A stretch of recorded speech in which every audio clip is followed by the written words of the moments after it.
Partimos otro de nuestros capítulos de conversación sobre el libro 10 años, 10 desafíos que hicimos cuando nuestra firma completó una década. Hoy día tenemos invitada a Isabela Ninat, con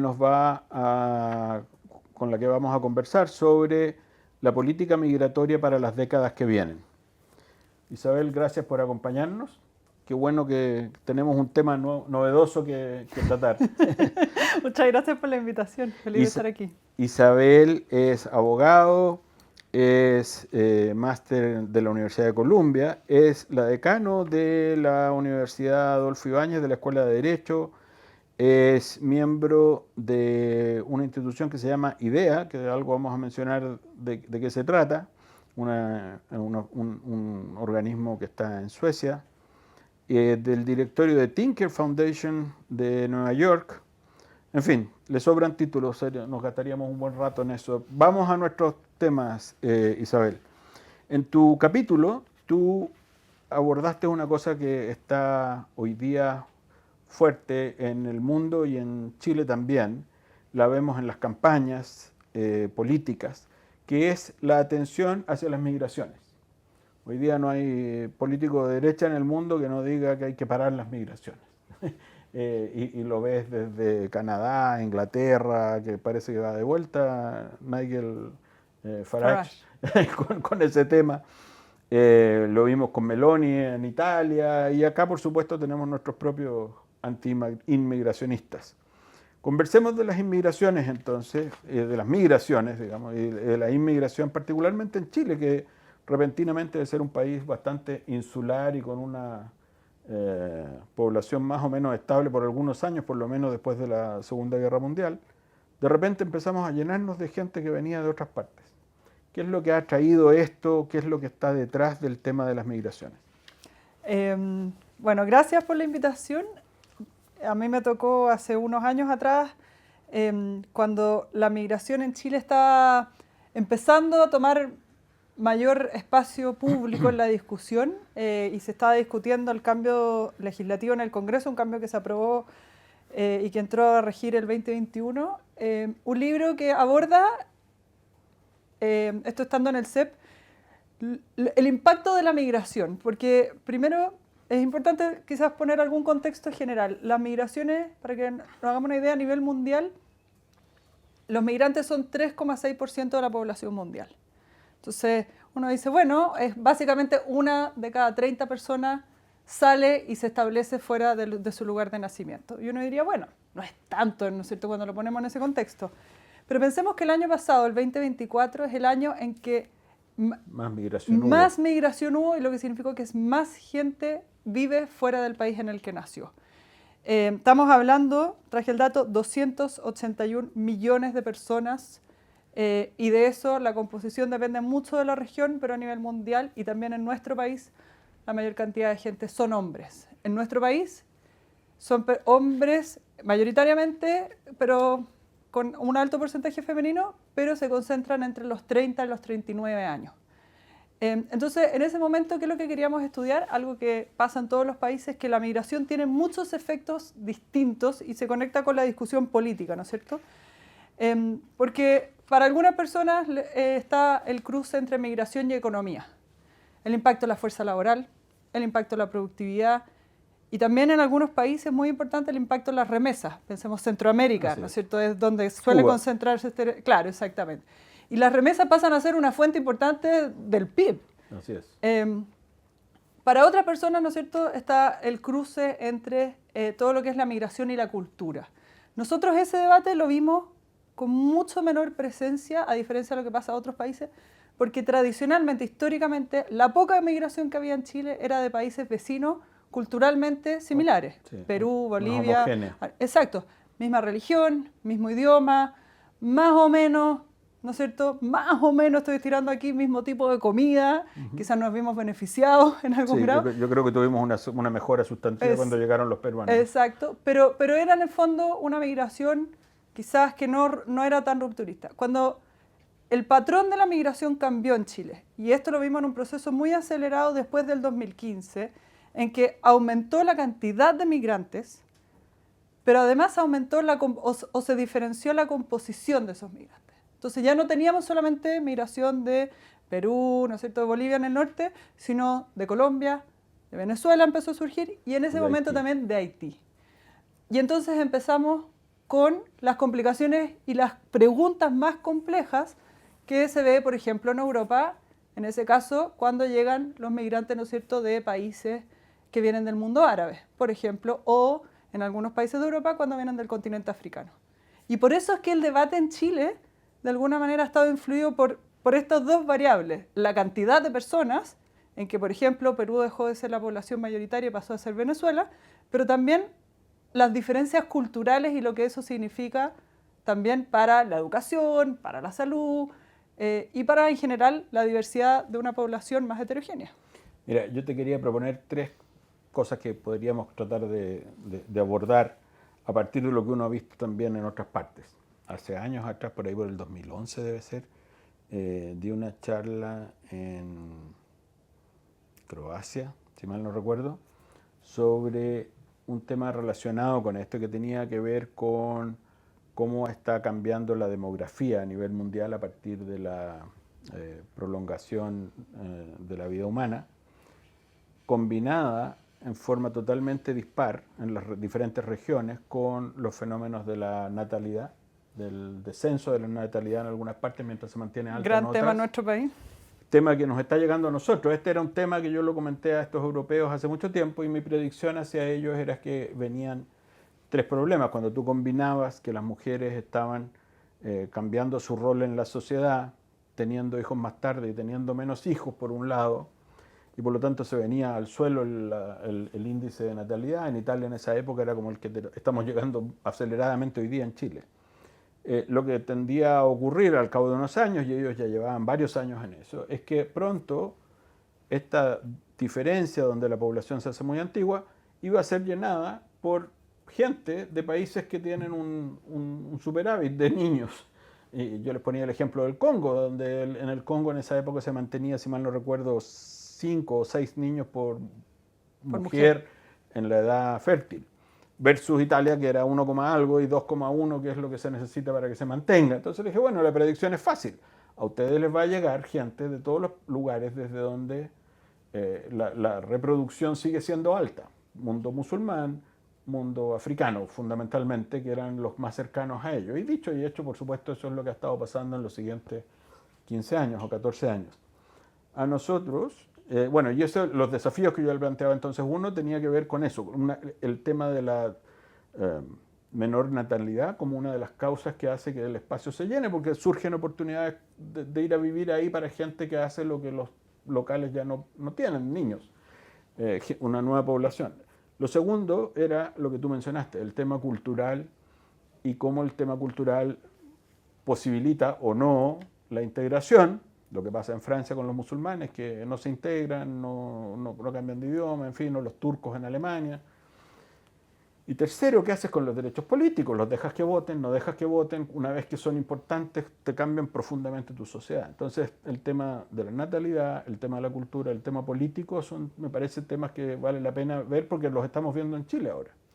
Lo estamos viendo, hablemos del primero, del tema del cambio demográfico, porque es bien interesante lo que ha pasado, sobre todo en las últimas cifras, vamos a conocer más cuando salga la cifra del censo, pero ya con las cifras que tenemos, como tú bien dices, la tasa de natalidad en Chile ha bajado aceleradamente, mucho más rápido de lo que se pensó que iba a ser este proceso. Eso genera dos efectos, uno, ¿no es cierto?,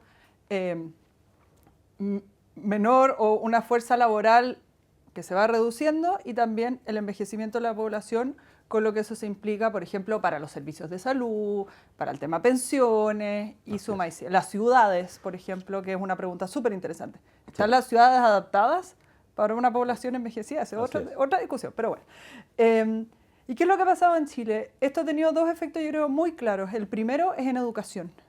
La educación pública en Chile hoy día ha cambiado radicalmente en la composición de quienes atienden la educación pública, la educación municipal, bueno, lo que antes era la educación municipal, hoy día con el tránsito hacia los SLEP. Y eso ha generado además desafíos distintos para los colegios, cómo integran estas poblaciones quizás se ha visto mucho más presente o con más fuerza en el norte del país, pero hay estudios muy interesantes, los ha hecho en gran medida Silvia Izaguirre, que trabaja en el CEP, y ella muestra, por ejemplo, cómo niños y niñas migrantes que ingresan a los colegios también muchas veces suben la vara y son buenos estudiantes y tienen buenos rendimientos en clases de matemáticas, por ejemplo. En general, acá hay dos cosas. Primero, la familia que migra, el esfuerzo de migrar es enorme y hay toda una teoría que se llama la teoría del migrante sano. ¿Por qué esto es importante? Porque la familia que migra o las personas que migran en general tienen que gozar de buena salud porque tienen que trasladarse, ¿no es cierto? Y asentarse y buscar trabajo y insertarse en una sociedad. Eso tiene implicancias después para los servicios de salud, pero también porque, en el fondo, aquí se están jugando oportunidades importantes. Pensemos, la migración, yo decía, ha cambiado mucho su composición, lo que significa, por ejemplo, volver a países que están en conflicto en nuestra región. Volver a Venezuela, en el caso de Colombia, vimos un fuerte influjo migratorio cuando el conflicto colombiano se puso más violento. Fuerte. Entonces, hay una decisión también muy fuerte de eso. ¿Genera tensiones? Muchas. Y en eso no quiero ser buenista. Y ha generado más tensiones para un sistema educacional que no estaba preparado. Hoy día, muchas de esas personas están llegando a la universidad. Un desafío también nuevo. Yo estuve el año pasado en la Universidad Católica del Norte. Ellos enfrentan, que es un lugar donde lo menciono porque hay una población colombiana que lleva muchos años ahí más asentado y que en el fondo también es qué significa eso para el sistema de educación universitario. En algún momento se hizo una solución rápida que se llamaba el RUT 0. Los niños no tenían RUT. Llegaban al sistema escolar, tienen el derecho a acceso a la educación. ¿Qué pasa con el sistema? Rebota en nuestro país. El computador no los deja entrar. No los deja entrar. 00000. Esa fue la solución chilena. En el sistema de salud, en el sistema de educación, los rellenamos con 0. ¿Qué pasa después? No podíamos medir su trayectoria escolar, no sabíamos dónde estaban. Hoy día el conflicto de esos niños que abandonan el sistema escolar, ¿no es cierto?, tiene que ver después con otra pregunta, crimen organizado, ¿qué pasa con eso? Pero eso es otra pregunta. Entonces, la cuestión demográfica tiene un impacto muy fuerte en algunas cosas. Y lo otro también, que ha sido súper interesante de ver, es que las migrantes, y uso las migrantes porque las mujeres migrantes se han chilenizado muy rápido. Están teniendo pocos hijos, lo cual llama la atención. La mujer que llega a Chile se empieza a comportar como la mujer chilena. Y tiene poco. Entonces, lo que estaba en algún momento diciendo, bueno, quizás por ahí vamos a mejorar, ¿no es cierto? Parece que no. Y vemos, cuando uno ve la distribución de la natalidad en Chile, hay regiones, Aysén es un caso emblemático, que está con tasas de natalidad bajísimas. ¿Qué significa eso? Por ejemplo, para la agricultura, que es un área que ha llamado la atención sobre la fuerza laboral. Pero claro, es distinto tener programas de visas laborales, como se hace en algunos países, que es muy específico, destinado, por ejemplo, en algunos casos a visas temporales que calzan con las temporadas de cosecha. Países como Australia y Nueva Zelanda han trabajado mucho eso, a tener migración que se establece y que de forma permanente. Y en el tema cultural y político, tú mencionabas que efectivamente, claro, cuando llegan peruanos o cuando Argentina tuvo problemas, llegaron muchos argentinos, especialmente muchos profesionales argentinos vinieron a trabajar acá, ingenieros, economistas, en fin. La integración se hace más fácil. Cuando llegaron los haitianos, es otro mundo porque ellos ya no hablaban castellano. El señor que cuida una casa que tengo junto con otros amigos en el sur es haitiano, y ya llegó él, llegó su señora. Cuando recién llegaron, hablaban francés y creol e inglés. Eran gente bastante educada, pero muy poco castellano. Hoy día, por supuesto, hablan muy bien castellano. Pero claro, ¿cómo educas a niños que hablan creol y francés, que son la mayor parte de los haitianos, digamos? De repente en un sistema donde los niños chilenos hablan castellano y desde luego prácticamente no hablan nada de otros idiomas y tampoco entienden mucho ni tienen interés en otros idiomas. Entonces, lo que pasó con la población haitiana, además, es que la gran mayoría se fue. Quedaron, vivieron un tiempo en nuestro país. Se fueron a Estados Unidos. Se fueron a Estados Unidos y muchos inmigraron por tierra. Y eso también en las encuestas en su momento, estoy hablando de la encuesta Bicentenario, de la Universidad Católica, hay otras encuestas también en la Universidad Adolfo Ibáñez, que muestran, en general, se percibe un alto conflicto en torno a la migración, percepción general. Se percibe, las personas declaran tener poco conflicto con los migrantes en el uno a uno. En el fondo, es decir, sí, tenemos un problema con la migración, usted tiene un conflicto en su vida cotidiana, no, me llevo bien, conozco gente, no tengo problema, pero sí, los inmigrantes haitianos reportaron varios años seguidos ser más objeto de discriminaciones del tipo, me gritan cosas en la calle, no me atienden en los servicios públicos, veo que hay diferencias entre los distintos tipos de migrantes. Entonces, eso es así. Y ese choque cultural, quizás hoy día la población haitiana, ¿no es cierto?, ya no la vemos con la misma fuerza que en algún momento estuvo presente, pero ese choque cultural existió en los servicios de salud, por cosas culturales como la forma de parir, pero también existió en general en la sociedad y en la fuerza de trabajo. Y eso no pasa solo, o sea, eso es quizá un caso muy llamativo en nuestro país, ha pasado también con las oleadas venezolanas. La recepción de la primera oleada venezolana, la segunda y las que vinieron después son muy diferentes. Son muy diferentes. Las primeras eran personal altamente calificado, generalmente con buenísimos títulos profesionales, con estudios afuera, con especializaciones. Muchos se ingresaron en el mundo informático, en industrias de la energía. Eso ha cambiado muy drásticamente. Pero voy a contar un caso que muestra que esto no pasa solamente en nuestro país. Hace unos años atrás hubo un huracán muy dramático y duro en Puerto Rico. Está bien, es una migración que no es tan migración porque se fueron hacia Estados Unidos. Entonces hay una relación especial ahí, pero es culturalmente muy distinto. Se fue alrededor del 30% de la población después de este desastre natural. Puerto Rico. Y que la mayoría se fue al estado de Florida porque están los familiares y hay mayor conexión. Pero Buffalo, que es una localidad cerca de Nueva York, al norte. Exacto. Buffalo ha perdido mucha población, se ha envejecido, ¿no es cierto? Y ellos hicieron un programa de atraer gente de Puerto Rico como una manera de suplir su fuerza laboral y darle una nueva vitalidad a la ciudad.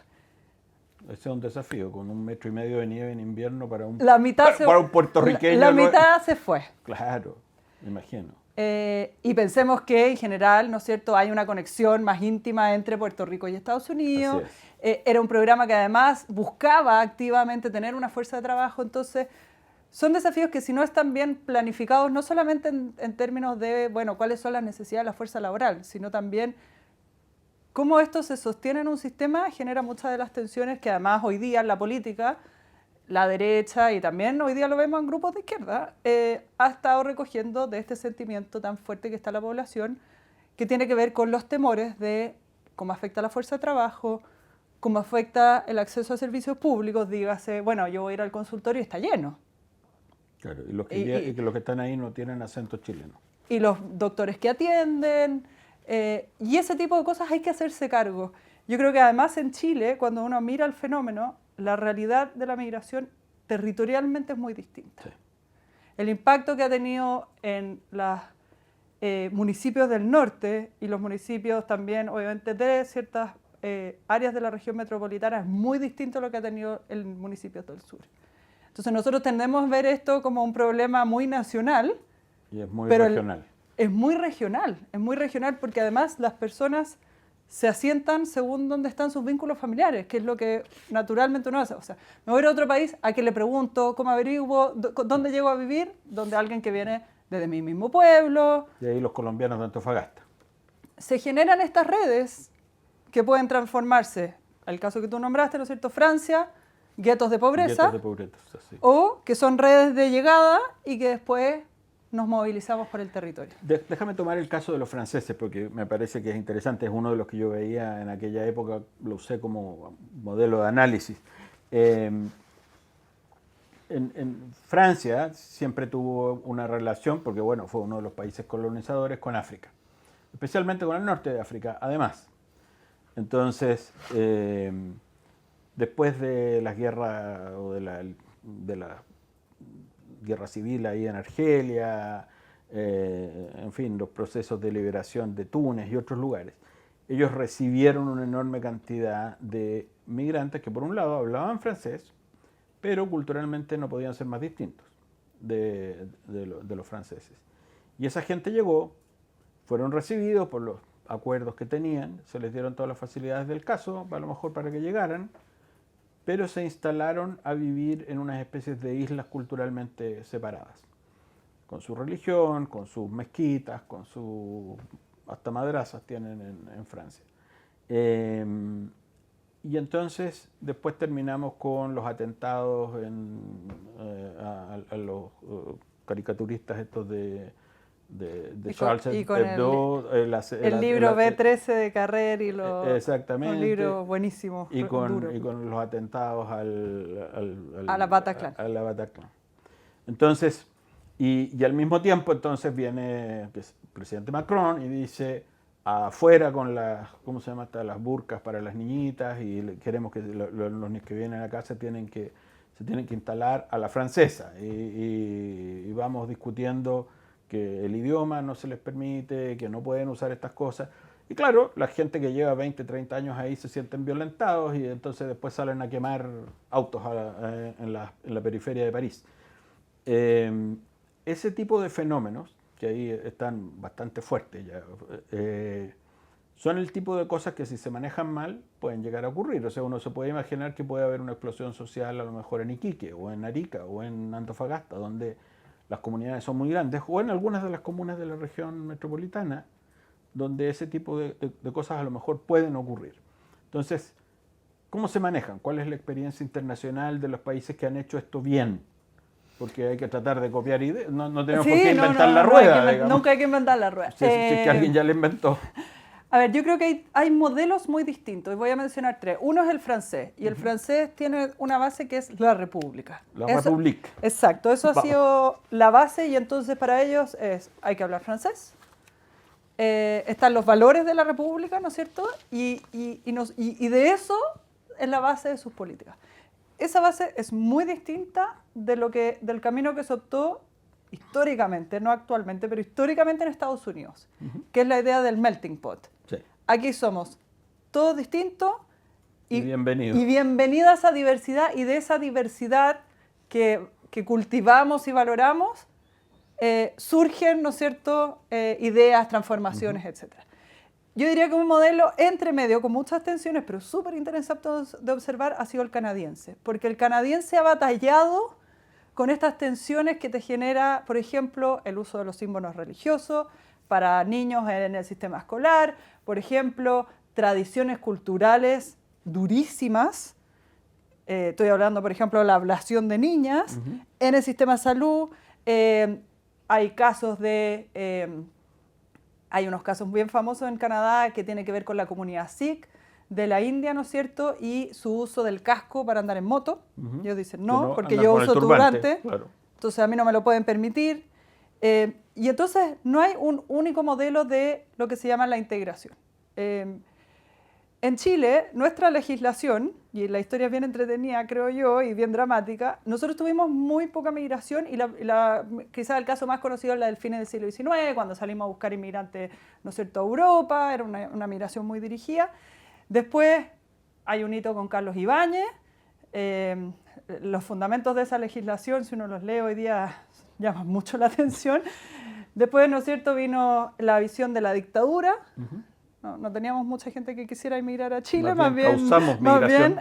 Y entonces, con el regreso a la democracia, vino un cambio de hacia dónde queríamos tener la política de nuestra migratoria. Nos demoramos en cambiar la ley 1, 2, 3 gobiernos. Con Piñera 1 Piñera 1, Piñera 1. Con Piñera 1 salieron 3 legislaciones. Y Piñera 2. Y Piñera 2 salió la otra. Y entonces se actualizó la ley de refugiados, ley de trata de personas, pero más se actualizó la ley de migración. Los proyectos entre sí no eran muy distintos en todo caso. Desde cómo actualizamos nuestra institucionalidad. Esto era una oficinita pequeñita al interior del Ministerio del Interior. Cuando uno mira estos dibujos que hace la Contraloría, estamos hablando de una cajita aquí abajo, hoy día es un servicio. Eso tiene mucha importancia al interior del Estado. Y tenemos, por ejemplo, algo nuevo, que es una política nacional migratoria. vivimos con instructivos presidenciales que decían, bueno, sí, queremos tener migrantes. Pero hoy día por lo menos tenemos la idea de que el gobierno tiene que dictar una política que fija hacia dónde vamos y que también es importante por lo que tú mencionabas, ¿no es cierto? Bueno, ¿qué significa esto en términos de el apoyo, por ejemplo, a los municipios, a los gobiernos regionales?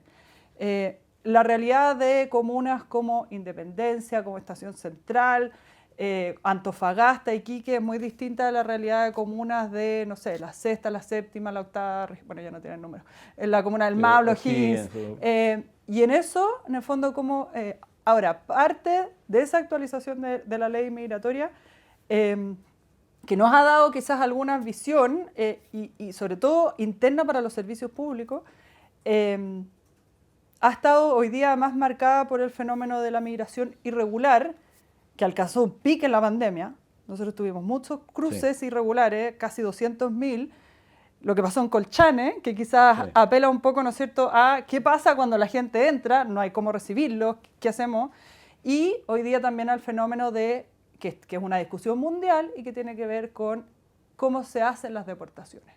Cuáles son los derechos de las personas, cuáles son los procesos de las personas. ¿A la Trump? A la Trump. A patadas arriba de un avión y eso le... Pero quizás ese ha sido el caso más visible y dramático y además con fallos de la Corte Suprema que no se respetan. Pero la Comunidad Europea ha sacado un documento reciente que es, bueno, si vamos a hacer deportaciones... ¿Cómo se hace? ¿Cómo se hacen? Y que yo creo que es la parte más dura y que uno no quisiera hablar, pero al final es la parte más necesaria también. Chile también ha hecho algunos casos de deportaciones. Y probablemente vamos a ver que esa va a ser una de las discusiones en las campañas presidenciales. En las campañas presidenciales de todas maneras y en los años que vienen. Yo creo que esa y la segunda, y que yo algo escribí en el capítulo, tiene que ver con un nuevo fenómeno más incipiente que es el cambio climático y el efecto sobre la migración. Bueno, estamos completando nuestro tiempo. Muchas gracias. Isabel, te agradezco mucho. Yo creo que este es un tema fascinante, como prácticamente todos los capítulos que tenemos en nuestro libro, a los que invito a ustedes a leer. Acuérdense, 10 años, 10 desafíos. Este es un libro que pueden descargar en nuestro sitio web. Los vamos a dejar desde ya invitados para nuestra próxima sesión, donde vamos a estar conversando con otro académico destacado, don Carlos Peña. Isabel, muchísimas gracias por conversar hoy día de inmigración. Muchas gracias. Gracias, Ricardo.